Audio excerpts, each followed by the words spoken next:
Good day mga bay! Another vlog na naman tayo at naimbitaha tayo for interview for Doha Expo 2023. Sasakay tayo ng Metro Corniche Station, Red Line.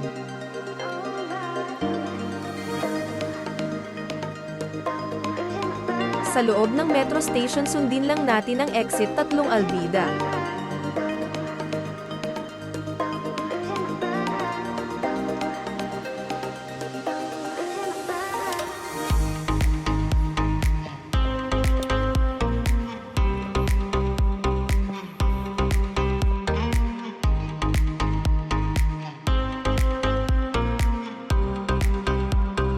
Pagkalabas sa Metro Albida Metro Station, pakanan at maglakad papunta sa taxi rank. At may libre na bus papunta sa Expo House. Higit kumulang 10 minuto ang scheduling ng mga bus.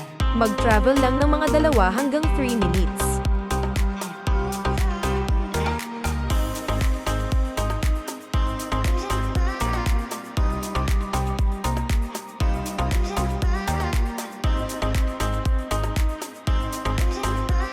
Mga dapat dalhin bago pumasok sa Expo House ang mga sumusunod.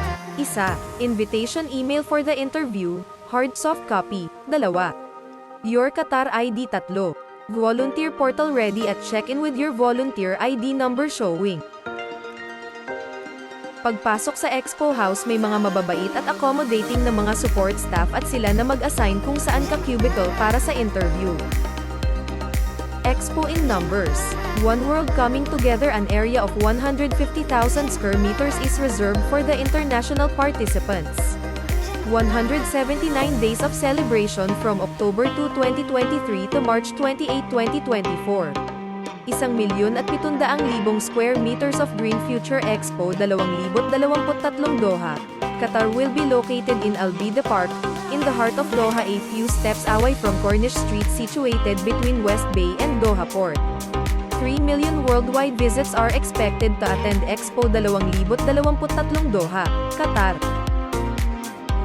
Sa mga gustong mag-volunteer kabayan or any nationality, visit lang po kayo sa kanilang website for more info. Maraming salamat at ingat, bye!